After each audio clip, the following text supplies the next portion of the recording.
Welcome to Live Daf, your online Daf Yomi shiur. Shalom and welcome back to today's Daf Yomi Shabbos Daf Lamed. We're on Chavtes Amud Beis, 3 lines from the bottom. It says the Mishnah, HaMachabe es haner, one who extinguishes a lamp. B'pnei shu misyarei, he's afraid of B'pnei Nachrim, of the Gentiles. Rashi explains, Kigoyin Parsiim, there were these Persians that had a holiday on which they wouldn't allow anyone to light a flame.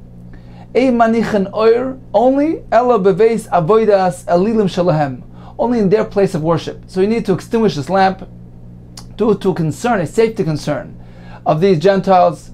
You may recall that we discussed this earlier with regard to Hilchas Chanukah, that although generally we place the menorah outside, the Gemara told us that if there is a pachad, a concern, a safety concern due to the Nachrim, so then he merely places the Chanukah, the Ner Chanukah on his table, and that's sufficient. Rashi explained there as well. He was concerned about these Parsiim who he would be endangered on account of these Parsiim by not conforming to their rules. So once again, he's Machabe the Ner because of the Nachrim, or because Mipnei Halistim, because of the bandits. We may recall the Gemara in Brachas Daf Samach relating the story of Rabbi Akiva, who Hashem sent the wind to blow out his candle, and as a result he was saved and spared being harmed by the bandits who didn't notice the lamp. So he's putting out the Ner here, so not to be noticed by the bandits. We play Ruach Ra, or on account of a Ruach Ra. If a person is a severe mental state and he needs darkness to soothe his mental condition, Rashi calls it a Mara Shchera, some sort of severe depression. So that's why he's extinguishing the Ner, or Mipnei Achayla Sheishan, so that to enable the Chayla, the sick person, to sleep. So if he extinguishes a Ner due to any of these reasons, Pater, he's Pater, he doesn't have to bring a Chatos. It's not considered to be a Malach. The Gemara will explain the reason for all this. The Mishnah continues, Kechos al Ner, but if he extinguishes the lamp because he's concerned about the Ner, about the lamp being harmed, damaged by the flame, so he has an ulterior motive for putting out the flame so that the flame doesn't go ahead and damage the lamp.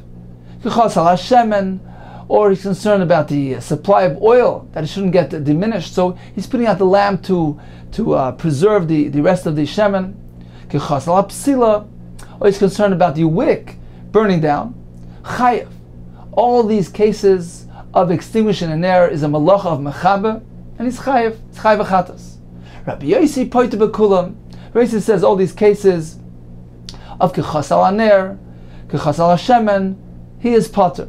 Chutz min apsila, except for the case where he is extinguishing the flame for the sake of the wick, because he's making it into a charred wick, into a pecham, which is a piece of coal. The Gemara will later explain the reason for this distinction between the different types of cases. So, in summary, we have a Reisha and we have a Seifa. The first part of the Mishnah tells us if he puts out the light on account of a pachat from goyim, of listim, ruach ra, to enable the sick person to sleep, that's not a malacha, he's pater. But if he puts out the fire because he's trying to look after the lamp, look after the shemen, look after the psila, he's chayiv. Says the Gemara, the fact that the Seifa tells us that he's chayiv achatas, we consider it to be a malacha, although he has a side reason why he's putting out the flame. He doesn't actually need the flame out. He's doing this malacha to address another issue, to address a concern, the safety of his lamp, the supply of his oil, the condition of his psila. Nevertheless, that is a malacha and he's chayiv. Shma mina, apparently we're following the shita of Rabbi Yehuda. This is the opinion of Rabbi Yehuda, who holds that even this is a malacha. Even a malacha she'ena tzricha legufa, a malacha that is not needed for its own sake. He's doing it to address another concern, to answer a problem. Nevertheless, that's a malacha and that's chayiv. However, Shimon holds that this type of malacha she'ena tzricha legufa, which is not needed for its own sake, it's not here to create a higher design, to fashion, to build, to form, it's not coming for a positive purpose. He doesn't need it for its own sake to create something. He's only addressing some sort of side concern here. He's alleviating a problem by doing the malacha. A malacha she'eina tzricha l'gufa, we don't need it for its own sake. According to Shimon, it's pater. Why? Because the malachas are derived from the Mishkan. Just as in the Mishkan, the malachas were malachas machsheves. They were works, they were crafts of positive things. They were there to create, to fashion, to form, to build. And that is a malacha. That is a chashav malacha, a significant malacha. Malachas of Shabbos need to be on the same level, on the same plane. It needs to come in order to create something, to design something for a positive purpose. The Mishnah cites an example. For instance, if one carries out a mace into Rosh Hashanah, that is an example of a malacha she'ein tzrich l'guf. According to Yehuda is chayiv, he did the malacha of Eitzah. According to Shimon, since this is a malacha she'ein tzrich l'guf, why? Because he didn't need the mace in Rosh Hashanah. He was simply trying to clear his home. So the malacha of Eitzah wasn't done for the sake of the Eitzah. Ordinarily, he needs the object with him in Rosh Hashanah. That is tzrich l'gufa. He needs the actual act of carrying out. Here, he doesn't need the malacha of Eitzah for its own sake. He simply needs it to address a problem. He needs to clear his home of the mace. Therefore, according to Reb Shimon, he's pater in that case. Says the Gemara, apparently our Mishnah, which tells us in the Sefer, that if one extinguishes the ner, not because he needs the flame out, he has no specific purpose or need for that. The malach is simply trying to address an issue. He's trying to look after his ner that's going to be harmed and damaged. He's looking after the supply of oil that's diminishing. He's looking after the psila that is about to burn down. And that's why he puts out the flame. So the malach of mechaber, putting out the flame, is not tzricha l'gufa. He doesn't need it for its own sake, but rather to address a problem. Nevertheless, the Mishnah tells us he's chayiv, it's a malacha. Says the Gemara, Shema Mina, once again, Rabbi Yehuda, we found the shita of Yehuda, that even this is a malacha. Okay, let's analyze the rest of the Mishnah. Let's take a look at the first part, Reisha. But Maya Sikna. The Reisha tells us that if he extinguishes a flame, for instance, for the Kollel to enable a sick person to sleep, he's pater, it's not a malacha. Says the Gemara, what kind of Kollel are we speaking about? How desperate is his situation? His life is in danger. Why does the Mishnah merely say if he does it to enable the Kollel whose life is in danger, to enable him to sleep, if he does that, he's merely pater? It's mutter. It's pikuach nefesh. He's allowed to do it. Pikuach nefesh is doicha Shabbos. If we're speaking about a Kollel whose life is not in danger, so in this case it's not pikuach nefesh. There's no allowance to do malacha on his behalf. So if he puts out the lamp in order to enable him to sleep, that is a true malacha. Now, although it is a malacha she'ein tzricha l'gufa, because he doesn't need the actual maisa kibui here. He's not extinguishing the flame because he needs the flame to be extinguished. He's simply doing it to enable. It's a means to enable the Kollel to sleep. So it's a malacha she'ein tzricha l'gufa. However, aren't we following the opinion of Yehuda, who holds that's a malacha? If so, why does the Mishnah tell us that in the case of mechaber saner for a Kollel, who's a Kollel she'ein b'sakana, he's pater? Why is he pater? Pater means that it's pater from chatas, although it's asam d'rabbanan. It's chayiv d'oraisa, it's chayiv chatas. It's a true malacha. Chayiv chatas mi boyle. Says the Gemara, la'olam b'choyle sheyesh b'sakana. We're speaking about a person whose life is in danger, and therefore it's doicha Shabbos. He's allowed to extinguish the flame to enable him to sleep. So why then does the Mishnah say that if he does so, he's pater, which implies that it's an issa d'rabbanan? Ubedinu the listening mutter. You're right. Really, it should have said put mutter. The ID, the boy, the Mishnah sefer chayiv. Since in the sefer, the Mishnah used the word chayiv, so in contrast to the term chayiv, the Mishnah employed the term pater. That's the opposite of chayiv. Chayiv pater. Nami reisha pater. That's when the reisha the Mishnah used the word pater. But really, the more accurate term would have been mutter. So at this point in the Gemara, we established that our Mishnah is following Rabbi Yehuda, who holds that a malacha that is done not for its own sake, but merely to address a problem. Nevertheless, it's a malacha and it's chayiv. That's why in the Sefer, in the latter part of the Mishnah, when he extinguishes the ner to preserve, to safeguard his lamp, to preserve his oil, to preserve the psila, even though it's eina tzricha l'gufa, he doesn't need the malacha for its own sake, but rather to address something else. And there's a malacha and it's chayiv.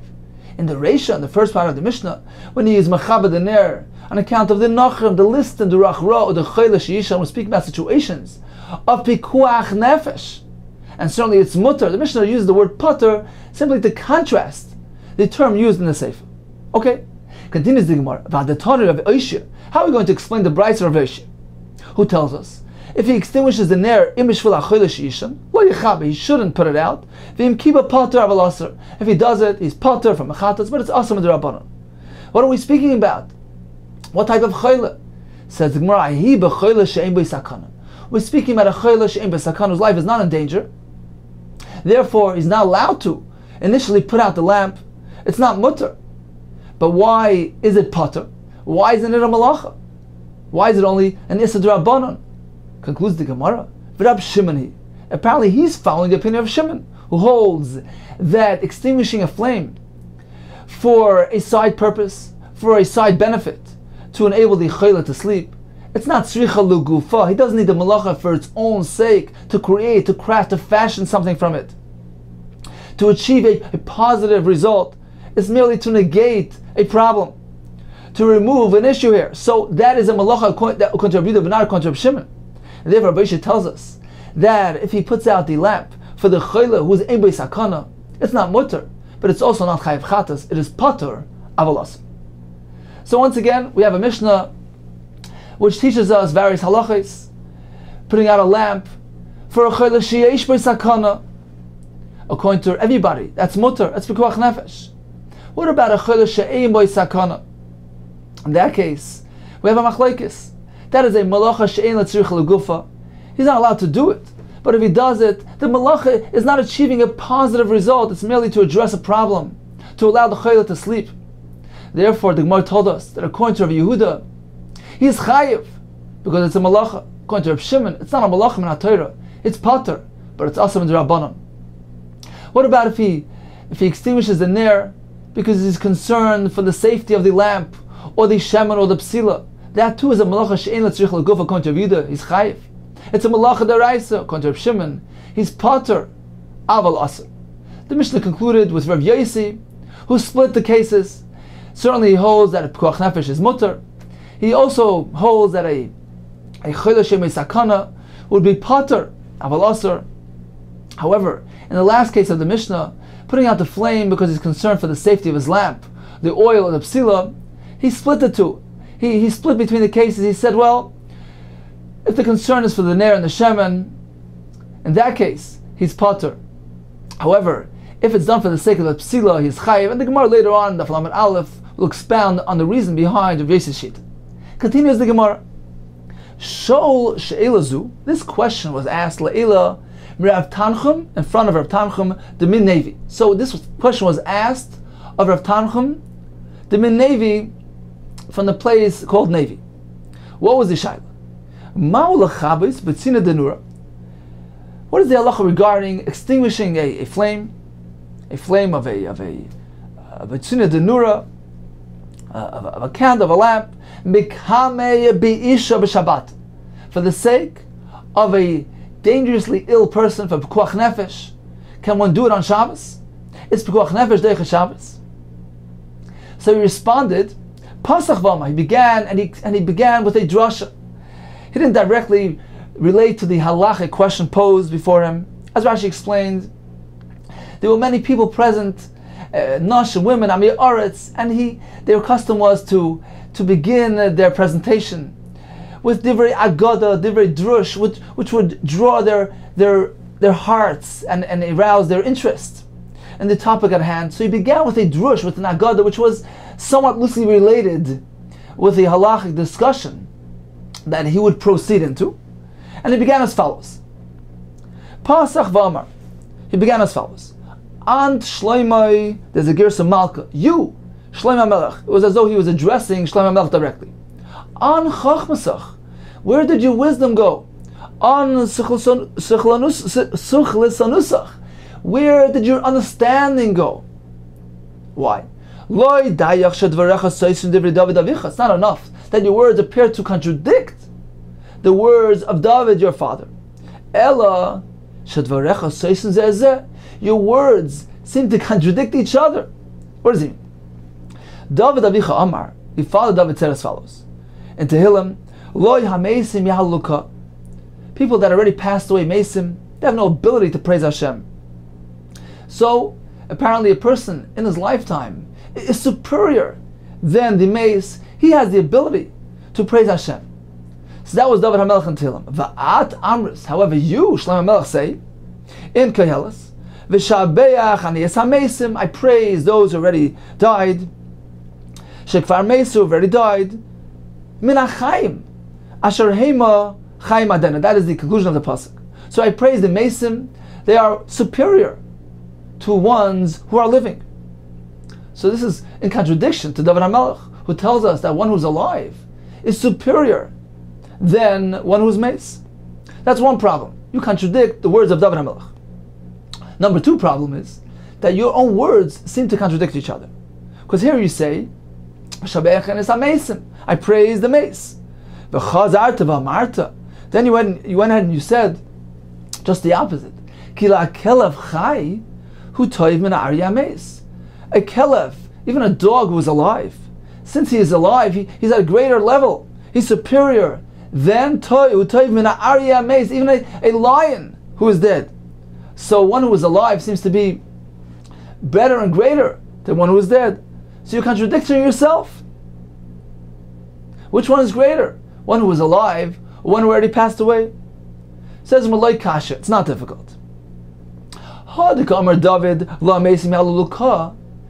David HaMelech's motive? What did he mean when he said that the Mesim can't praise Hashem? He simply meant to inspire us to seize the moment within our lifetime to immerse ourselves in Torah mitzvahs. A person should look to immerse himself in Torah mitzvahs before he dies in his lifetime. He should amass Torah mitzvahs as much as he could, because that's his one and only opportunity. Once he passes away, he idles from Torah mitzvahs. He doesn't have the opportunity to do that any longer. It's a one-time opportunity. Seize the opportunity. Once he passes away, HaKadosh Baruch Hu doesn't have praise from him. Once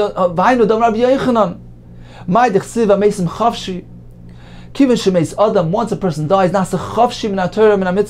he is free. He doesn't have the ability to do Torah mitzvahs. So that was the point of David HaMelech saying, he's simply saying one should look after Torah mitzvahs in his lifetime, seize this opportunity, which will not be there any longer once his life is over. However, when Shlomo Melech says, I praise those who already passed away, he was indeed referring to a tzaddik who seized the moment, took full advantage of his lifetime. He immersed himself in Torah mitzvahs like the directive of David HaMelech. He indeed accomplished great accomplishment of Torah mitzvahs, and he already passed away. Says Shlomo HaMelech, you should know that a tzaddik after his passing is even greater than the tzaddik in his lifetime. As Rashi says, perhaps because afterwards the tzaddik is completely a spiritual entity. He has risen up to Olam Haba, and he's now completely ruchnius. His power is greater than even in his lifetime. So that was the point of Shlomo HaMelech. It wasn't coming to contradict David HaMelech. Certainly a person is meant to seize his lifetime to be oising Torah mitzvahs. He was simply speaking about a tzaddik who indeed did that, followed that formula, and now already passed away. And Shlomo HaMelech is pointing out that a tzaddik after his passing is even greater and higher madrega than he was during his lifetime. How do we see that? Shekeshachatu Yisrael b'midbar. When Klal Yisrael sinned by the Egel, Abed Moshe HaKadosh Baruch Hu, so Moshe stood before Hashem. V'amar kama tfilos v'tachnunim l'fanav, and he said many tfilos and tachnunim in front of Hashem, v'lo yinen, and he wasn't answered. So Moshe Rabbeinu was a great tzaddik. Nevertheless, he couldn't elicit a response. But when he said, "Zechor l'Avram Yitzchak Yisrael avadecha," we made reference to the schus of the Avos, Avram, Yitzchak, Yaakov, tzaddikim that already passed away. Miyad, and immediately he was answered by Hashem. So we see that the schus of the tzaddikim after their passing is greater than the tzaddik who was alive. Indeed, v'lo yafa Shloimeh, didn't Shloimeh Melech say well? Isn't it really true? Isn't it fitting what Shloimeh Melech said? V'shabeach ani yisamesim, I praise those who already passed away, the tzaddikim after their passing, shekvar mesu, which wield a greater influence. They are on a higher madrega than the tzaddikim in their lifetime. So that's one interpretation of the pasuk of Shloimeh Melech of v'shabeach ani yisamesim. Says the Gemara, another angle will be as follows. Davar acher, min hagay shel olam. What is the custom of this world? Melech basar adam, an earthly human king, goes a gzeira. He enacts a decree. He establishes a law. Safek mekaymin oisa. It's uncertain whether the subjects, whether the citizens will adhere to this law. Safek ein mekaymin oisa. It's uncertain whether they will or they will not adhere to the gzeira, to the law of the king. If they do keep it, the most that they will do it is b'chayev mekaymin oisa while he's alive. Once he dies, it's over. They don't listen to his laws any longer. So the power of a living king is limited to his lifetime. However, Moshe Rabbeinu, Gazar Gzama Gzeros, he decreed many decrees, he enacted many takanos. And they endure forever and ever. His influence endures forever. So we see that the power, the influence of a tzaddik outlasts his lifetime. It lasts and lasts and lasts forever. So we see that the power of a tzaddik, even after he passes away, is greater, is stronger, is more influential than a king, even a living king. Because this king, he can enact gzeros and takanos, but I'm sure they'll be kept at the most. They'll be kept up until he dies. If so, says Zimur, is it not fitting the words of Shloimeh Melech, who said, "V'shabeach ani yisamesim, I praise those who passed away," referring to the tzaddikim, like Moshe Rabbeinu, whose takanos and gzeros endure and last forever and ever. The Rabbeinu Nisim Goyen on the side brings actually a list of 5 gzeros and takanos that Moshe Rabbeinu enacted. For instance, the first bracha, Brachas HaMazon, the Zman Suda, he established a meal time for Kollel Yisrael, and a couple more that he brings here. So those gzeros takanos of everlasting, forever and ever. Davar acher, a third approach, a third interpretation of the pasuk of Shloimeh Melech, V'shabeach ani, it's referring to David HaMelech himself. Because Yehuda Marav, the Amar Yehuda Marav, my dechsiv, asei imi oisla toiva. David HaMelech says until Hashem, please, make for me a sign for goodness. My enemies will see that sign, that display of confidence that you have in me, and they'll be full of shame. What does this mean? Amar Dov Me'akadosh Baruch Hu, Rebbeinu Shalom, Mechoili Aloisei Oven, please forgive me for that Avera of Bathsheba, of sinning with Bathsheba. Please forgive me. Amar Loi Machalach. Indeed, it is forgiven. Amar Loi, so David HaMelech says, if so, Asei Meis Ois B'chayai, make with me a sign, publicize this for everybody to see, that you forgive me for the Avera. Amar Loi, he told him, Chayecha Eini Moidia, in your lifetime I can't do this, I can't publicize it. However, in the lifetime of your son Shlomo, I will inform everybody. And indeed the Gemara says, when Shlomo built the Beis HaMikdash, and is holding at the last phase of bringing the Orain into its resting place, the Kodesh HaKadoshim, which symbolizes the Hashras HaShechina in this world. The Bikesh Lahachnes Orain, the Beis Kodesh HaKadoshim. He wanted to bring it in. Dafku Sha'ar Mezeh Bezeh. The gates shut tight. He couldn't get through. Omar Shloimeh Esrim V'Abar Renonis. So Shloimeh HaMelech said 24 different versions of tefillah, of tchina, of renana, different types of tefillah, of praise, of song, of supplication, but loy nana, and he wasn't answered. The doors of the Kodesh HaKadoshim remained tightly shut. Pasach V'Amos, he began, he said, Sushar Mershechem, V'nosa Pischa Olam, V'yavi Melech HaKavod, open, the gates open up, let the Melech HaKavod, the King of Honor, come in. So now the door thought that he was referring to himself as the Melech HaKavod. They ran after him to swallow him. Amru, Melech HaKavod, who exactly is this Melech HaKavod you're referring to?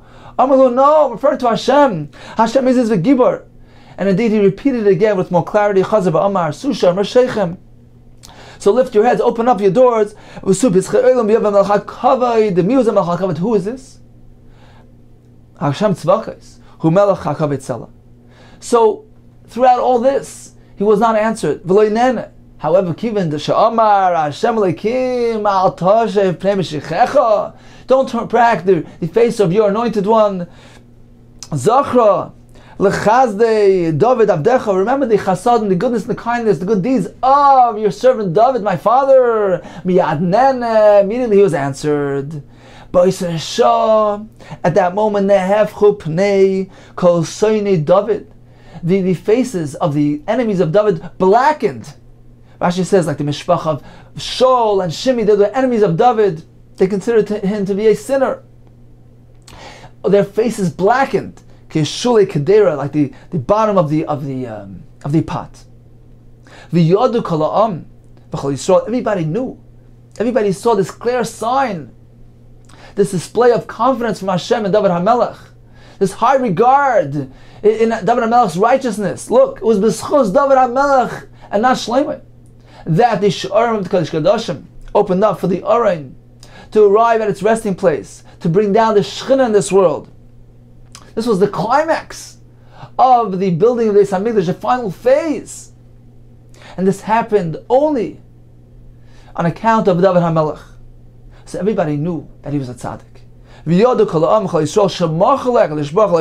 That indeed Hashem forgave him for that chet.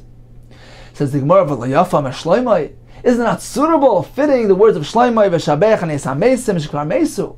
I praise those who already passed away more than the living ones, because here we find that this display from Hashem, this oisla toiva, this sign of toiva, that Hashem regards David HaMelech as a righteous person, this only took place after he already passed away. It couldn't take place in his lifetime, as Hashem told him. He can't do it in his lifetime for some reason. It can only happen later on.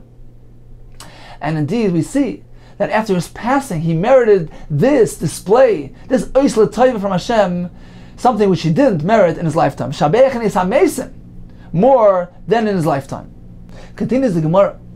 Now we understand the following pasuk. V'hainu dichsiv.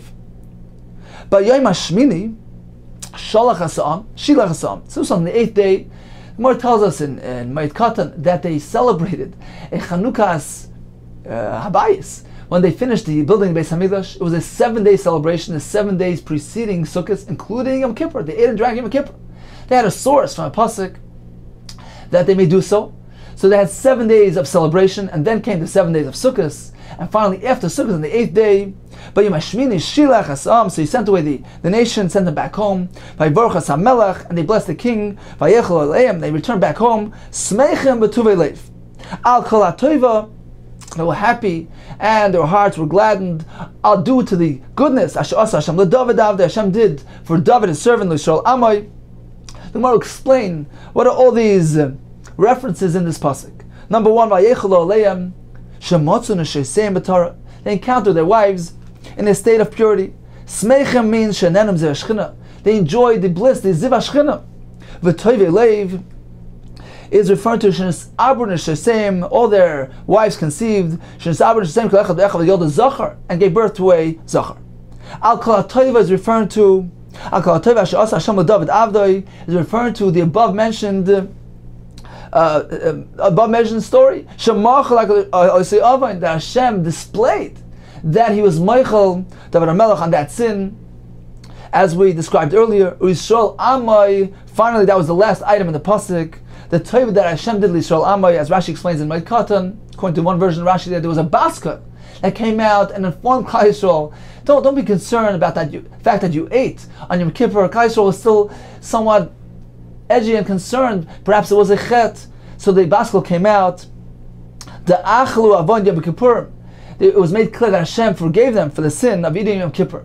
So this is the pshat, and the pasuk includes all these different details that took place during that time, including the oisla tova, the display of goodness towards David HaMelech. So in summary, David HaMelech says, Lo yamesim yahaluluka, says the Gemara, he's simply coming to inspire us and motivate us. A person should be oisik Torah mitzvahs in his lifetime, because that's a one-time opportunity which will not return. after death. Shlomo HaMelech, when he says, I praise those that are dead, we have three approaches to this. It's not coming to contradict David HaMelech's directive, but rather he's speaking about a person who indeed took full advantage of his life. He's a tzaddik. Nevertheless, teaches Shlomo HaMelech a profound lesson. A tzaddik after his death gains greater heights of spirituality. He's standing on a higher level, a higher plane than even when he was alive. The Gemara brings three examples. The schus of Avraham, Yitzchak, and Yaakov were the ones that influenced, that brought about the positive results after the Maaseh Egel. The Gemara tells us that the Gzeres of Takanas of Moshe Rabbeinu endure and last forever and ever. The influence of a tzaddik, even after his death, is much greater than even a living king who has very limited influence. And finally, Hashem displayed a tova. Hashem regarded David HaMelech as a righteous person. He made a public display of such. And this was a Oisla Tova that only took place after his death, something which could not have happened during his lifetime. Continues the Gemara. So now let's address the other pasuk. What does Shlomo HaMelech mean when he said Kelev Chai, a dog who's alive? Toiv, Kelev Chai, who toiv in Aryames. He stands higher than a lion who is dead. What do you mean to say? It's referring to the following concept. David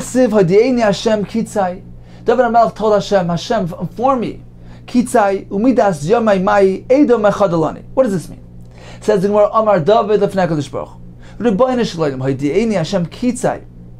Please Hashem, inform me what's going to be. Inform me what my future holds. Hodi'eni Hashem Kitzi. Amar Leis, Hashem responded, I can't do that. Gzeri milfani, there's a decree before me, there's a gzera she'ein moidin kitzai shabas v'adam. We do not inform a person about his future events. So he continued and he asked, Umidas yomei mai. Okay, but tell me how long I'm going to live. What is the amount, the measure of my days? So Hashem responded again, Gzeri milfanai, there's a decree. She'ein moidin midas yom shalada. We do not inform a person how long he's going to live. Finally, David HaMelech asked, okay, but at least ve'edo mechadil ani. Please tell me on which day of the week I'm going to pass away. Omar Hashem responded, b'Shabbos Thomas. You're going to pass away on Shabbos. So David HaMelech said, Almost be'echad b'Shabbos. Could I please die on Sunday, so that they can eulogize and bury me immediately without delay? Omar Hashem says, no, I can't do that. Because on Sunday it's already time for Shlomo HaMelech to assume the kingship, to become king.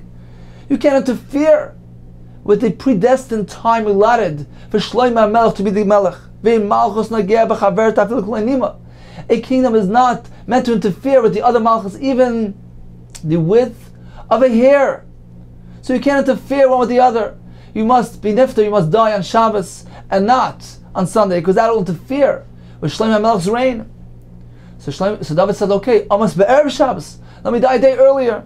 This won't interfere with Shlomo HaMelech. Amar Lo, Hashem said to him, that's also not possible. Because haven't you said in Tehillim,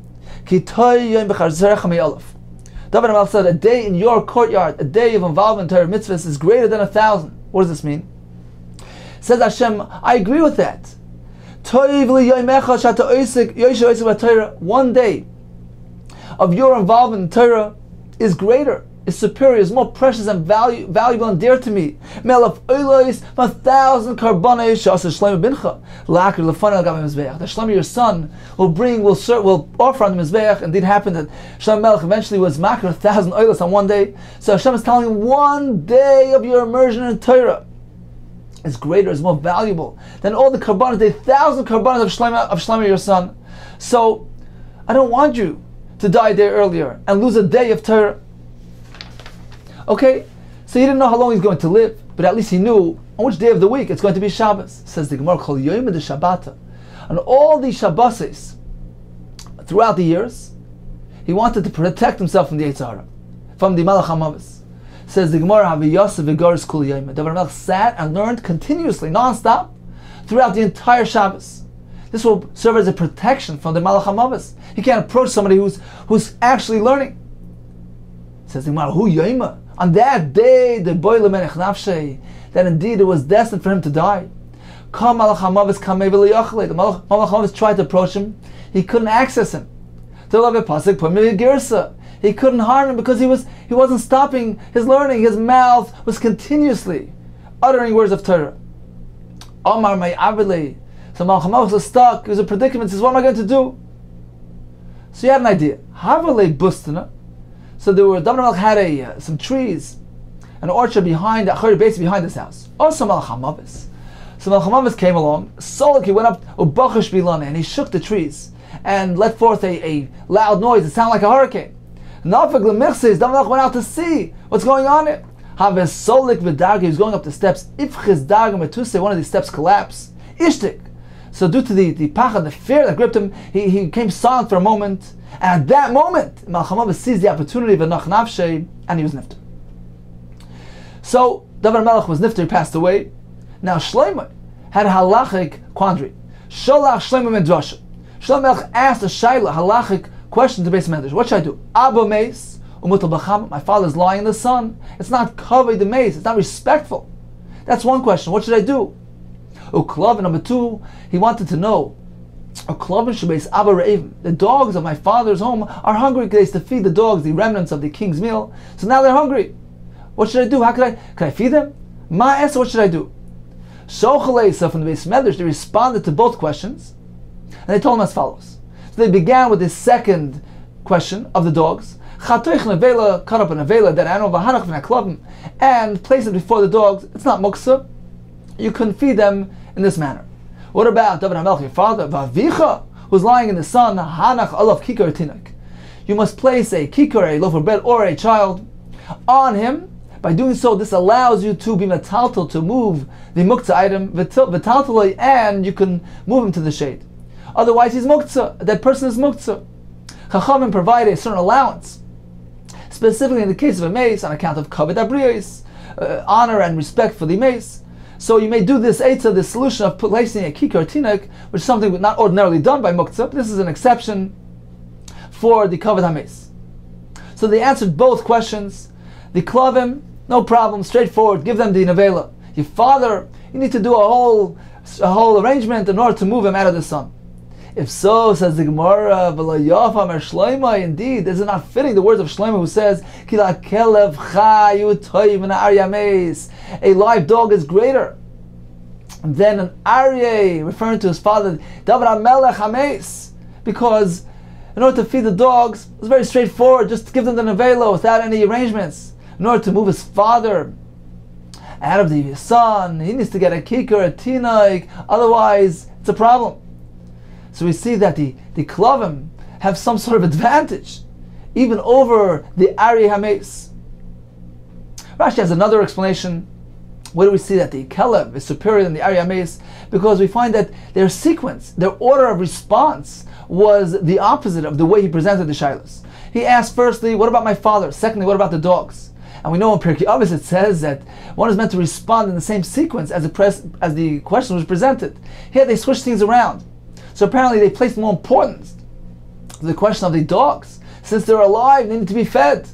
They placed that before the response in reference to the Ari Hames David HaMelech. Why indeed did they switch things around? So the sefer in back of the Gemara called Chedusha Rabbi Lezer Moshe Horowitz has some very nice things. So he says over here that the lesson, the message that we were sending him was that the concern for the dogs involves Tsar B'el Chaim, which is a greater concern than merely kavod abriyos for the mace. Therefore, they related to that question first on account of its prominence and its importance.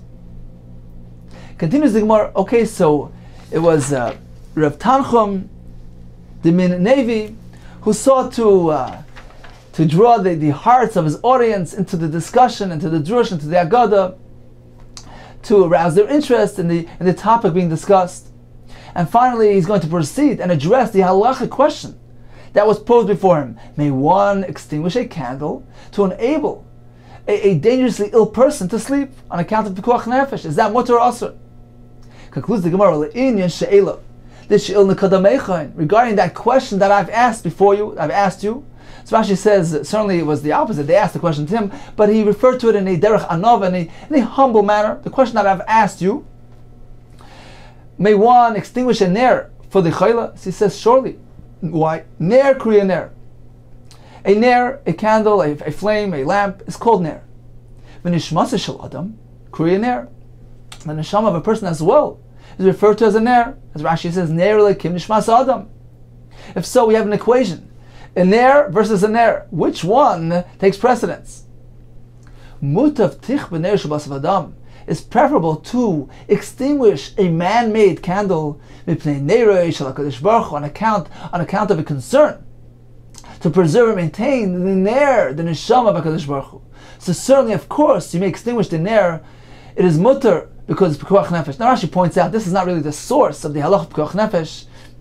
That halach is learned from the pasuk of Achai Bahem. You're meant to live with the mitzvah of Torah. It's not meant to bring you to death. So that is actually the makkah, the true source, cited in the Gemara Yuma for the halacha that pikuach nefesh is doich Shabbos. One may perform a malacha to save a person's life. Nevertheless, the reason why he sought to address the question in this form, again, this was a derech drush, derech haggadah, to frame it in a agadic drasha format, in order to relate to the audience, and so that they can appreciate it and absorb it properly. Continues the Gemara, Omar Yehuda Breidav Shmuel Bashilas Mishmei Derav. Bikshu Chacham Ligno Sefer Keles. They wanted to hide, to conceal Sefer Keles. Why?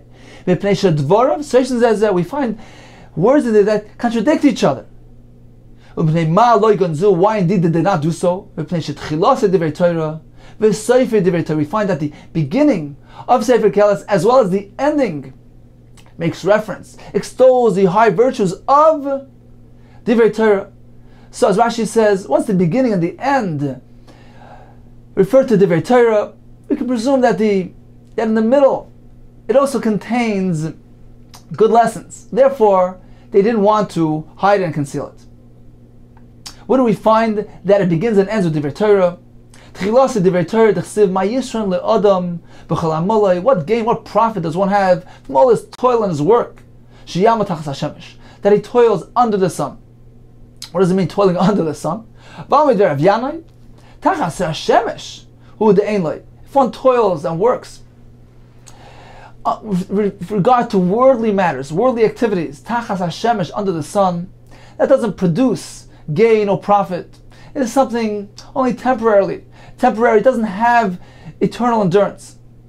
However, koidem shemesh, if he immerses and toils in Torah, which was created before the world, koidem shemesh, the amelos of Torah brings about a true profit, a true gain. Yeshla, he has Yisra and he has gain. He has eternal profit, eternal goodness. So Koheles begins by extolling the virtues of learning Torah. Sofer Divrei Torah. At the end, it concludes also in the same manner. The chsiv Sefer Davar Kol Nishma. At the end of the thing, at the end of the day, all is reckoned. Es Alekim Yira, have fear for Hashem. Mitzvahs Shmar, watch His mitzvahs. Ki Zeh Kol Adam. For this is the entire person. Explains my Ki Zeh Kol Adam. What does this mean? Amar B'lezer Kol Olam Kuloi Lo Nivra El B'Shvizeh. The entire world was created for this person, for this tzaddik. Everything in this world, the myriad of populations, of civilizations, everything that's going on in this world was created for the tzaddik, to serve the tzaddik, to develop from this world a tzaddik. He was the purpose. He's the tachlis. He's the goal of creation. Rabbi Ka'an Omar, a different shot. Shakol zeh, he is equal in value, connected Kollel Kuloi.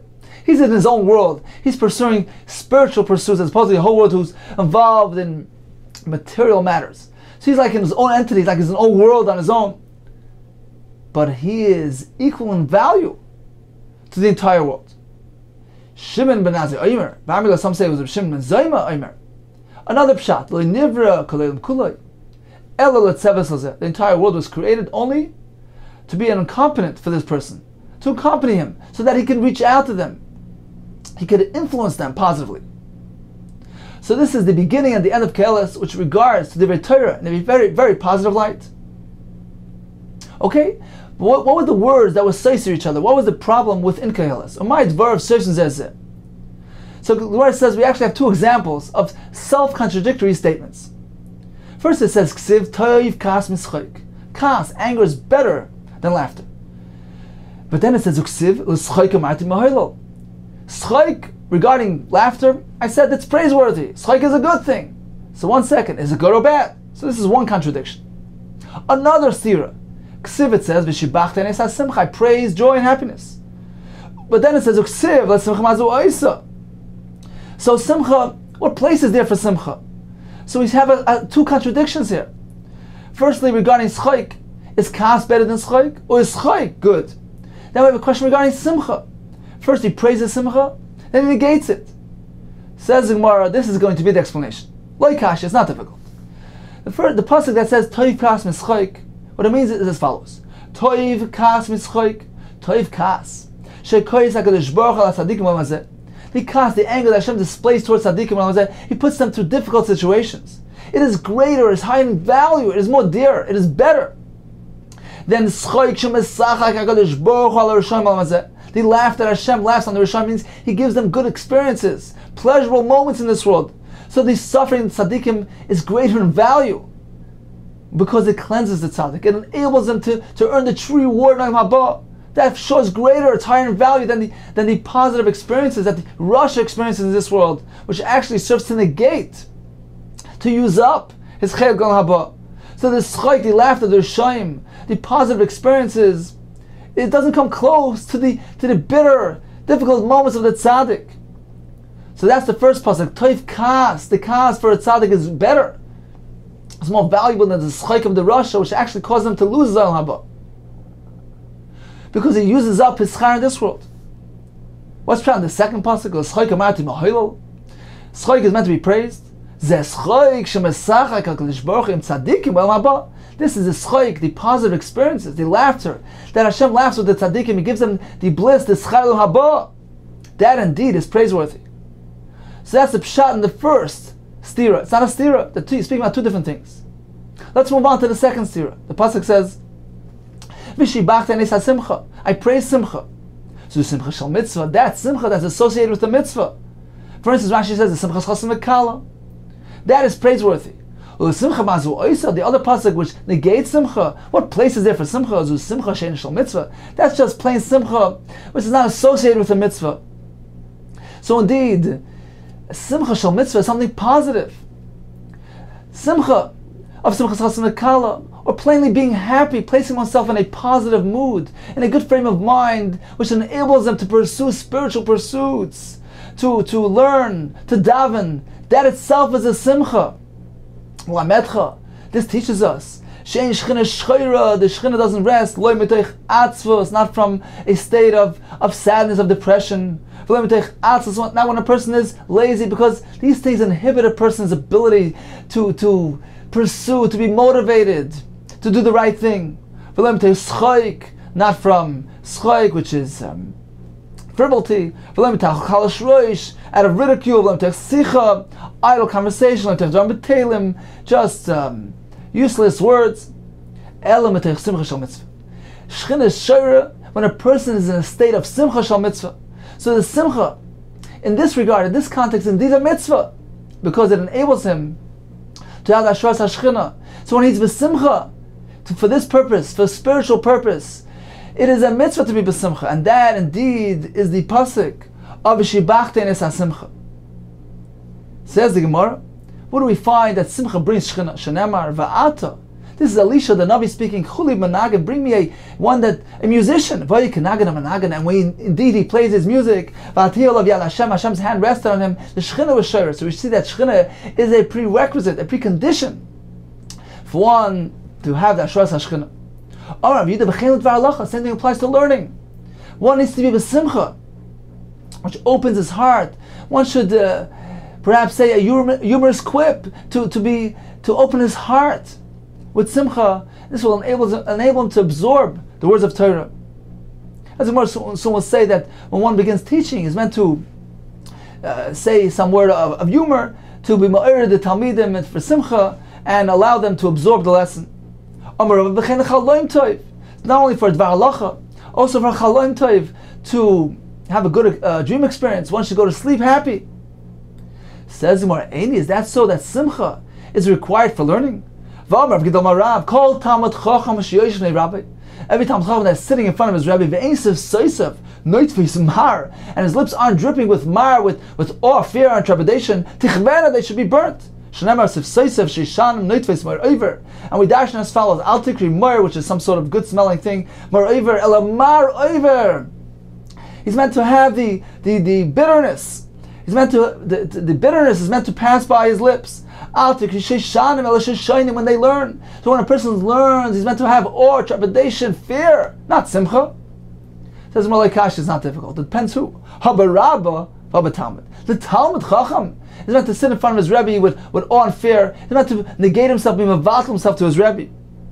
However, the Rabbah, the teacher, he is meant to learn with simcha. V'bayisema. Or an alternative shot is Hava Rabbah. Both are speaking about the Rebbe. Malay Kash. Before he begins learning, he's meant to be happy, besimcha. As the Marson will say, he's meant to even say something humorous, to open his and his Talmidim's hearts. But after he introduces the lesson and begins the actual learning experience, at that point he's meant to sit with awe and fear. The learning experience is the ultimate connection to Hashem, and it's meant to be done with trepidation, awe and fear, just like Har Sinai. Says more an example, Kiha, the Rabbah, when he was teaching before he began his lesson, he would say some humorous quip, and the Rabbanan would laugh. And this will open up their hearts and make them avail themselves for the lesson, the upcoming shiur, that they absorb it and they understand it properly. The Soif Yosef Ve'emsa, after he made this introduction, this humorous introduction, he sat with fear, and began his lesson. So in summary, we seem to have some contradictions found in Sefer Koheles, and the Gemara resolved them as follows. The pasuk says, "Toiv kas mischaik." Anger is better than laughter. It's referring to the kas of the tzaddikim b'olam hazeh, their bitter experiences. It's better than the schaik of the rishonim b'olam hazeh, because they lose their olam haba when they have the good experience in olam hazeh. However, the kas that Hashem displays towards tzaddikim actually is a catalyst for their earning their olam haba. The pasuk which says, "Schaik u'marti mohilo." Schaik is praiseworthy. That's the schaik of the tzaddikim olam haba, their merit, their schar, their laughter in olam haba. The next contradiction was, "V'shibachtis ha-simcha," I praise simcha. That's simcha shel mitzvah. The pasuk which says, "Simcha mazu oisa," what's the place for simcha? That is simcha she'ena shel mitzvah. Continues the Gemara, "V'af sefer mishlei." Bishul Livnois, they wanted to conceal sefer mishlei. Shoy dvar of seishon zeh, because there too they found some contradictions. Why didn't they do so? Amri, they said. Let's take a look. Sefer Koheles, lav einin. When we had the same issue with Sefer Koheles, we found steers. So we delved into it, we concentrated, we studied it deeply, and we found reason. We resolved the problems. Hachanam here too regarding Mishlei. La'aynin, let's study it closely, and surely we will have a resolution. Umay dvar of seishon zeh, what type of contradictions did they find in Mishlei? Ksiv, it says, Altan ksil kivalta, don't respond to a fool with his foolishness, like his foolishness. Don't respond to him. Don't stoop to his level. The pasuk continues, Pen tishvele kamata, so that you don't equate yourself with him. Don't stoop to his level, just ignore him. But then it says, Aneik silki valta, you must respond to him. Like his folly, so you're meant to relate to him and respond to him. This is a contradiction. Like Kashi says more, it's not difficult. It depends what. When he's going to challenge you with divrei Torah, he's coming to question the accuracy of Torah. In that case, you must respond to him to set the record straight, to establish the authenticity and the accuracy of Torah. You can't leave it hanging. But regarding worldly matters, when he's coming to just harass you and debate you, just ignore him, let him be. Says an example of Emil Da'alma. There was a fellow who approached Rabbi, and he told him, Ishta, your wife is my wife. Your children are mine, your sons are my sons. They're mamzerim. So Rabbi ignored him, and he seemed to be pretty pleased with this information. So, oh, thanks for this interesting news. Would you like to drink a cup of wine? Ashasa, indeed, he accepted the offer. He drank upaka and he burst. So Hashem punished him, and Hashem prevented him from spreading this slander further. How would also come to Rebbe Chia? There was a person who approached Rebbe Chia and he told him, Amalei imcha ishti, your mother is my wife, va'ata b'nei, you're my son, you're a mamzer. Here too he ignored him. Amalei, he told him, Ritzaincha shetishti koshel yain, how about drinking a cup of wine? Shasa, the man drank a puka and he burst. Rebbe Chia, ahani leitzloisei the Rebbe. The tefillah that Rebbe would recite at the end of Shemon Esrei, it indeed bore fruit, that he was protected from this type of slander. The loishavye banim b'nim mamzeri, that his children should not be regarded as mamzerim. Says the Gemara, the Rebbe can have a masli, because when Rebbe, when he concluded Shemon Esrei, he would add a personal tefillah. He would say, Ama yiratzon fanecha, Hashem Elokeinu, shetatzilei ayom, you should save me as a panim from brazen people, umi azus panim, from brazenness. I shouldn't be regarded as a mamzer. As Rashi explains, one of the characteristics of a mamzer was azus panim. So save me from this type of slander. I shouldn't be regarded as a mamzer. And indeed, his tefillah bore fruit, and Hashem punished this person and prevented him from spreading this false rumor and the slander about Rebbe. Say we have examples where they ignored them, they didn't debate them, they didn't relate to them. But the Torah, what do we have an example where one indeed engaged in conversation, when one challenged in the Torah? Kihad Yasser Amglev Kadarsh. Yasser Amglev was sitting and he was darshaning Asida Isha in the coming days of Mashiach, in the future days, whether it was Mashiach or Asad Lavai, a woman will go ahead and give birth every day. Asida Isha Shetel B'chol Yom Shenemar Hor Ravi Yoledes Yachtav. She will conceive, she will carry and give birth at the same time. Hashem will endow a woman with the ability to carry multiple conceptions at the same time. She will be able to conceive, let's say, in a number of consecutive days, and even though she's already carrying, she's already conceived, she can conceive again. So by doing so, she'll be able to give birth every day. Legal Olav Talmud. So this Talmud mocked this type of thing. He said, impossible. Omar Inko Chadash Tachas Hashem. There's nothing new under the sun. Hashem doesn't create new things. Amalei, so Rav responded, related to it, and he responded, "Boy, come ve'erach the gmascha masam b'yamazeh. Boy ve'erach the gmasam b'yamazeh. I will show you a similar phenomenon even nowadays. And this can certainly be a precedent for this type of concept. Lasad love it. What did he show him? Nafag went out and showed him achle tarnagaylis, a hen who lays a egg every day. She has multiple. She carries multiple eggs at the same time, and she lays one a day. So we see this concept that a creature can conceive, even though it's already carrying something within it. So it's not so far to understand this concept that an isha can give birth every day. V'su, another story. Yosem Roliel Kadarish. He was darshing asidim. Ilonis shematzim peiros b'chol yom. Trees will bear fruit every single day. Shenamar v'nasa anav asa peri. So the pasuk compares the bearing of the branches, producing of the branches, to producing the fruit. Ma'anav b'chol yom, just like it, the branches grow every day. Afri b'chol yom, every day it will produce new fruit. Once again, liglav olav said Talmud, that Talmud mocked him and said that can't be so. Amar b'ksiv enkel chadash tachas hashemesh. There's nothing new under the sun. It's not true. It's not feasible. It's not practical.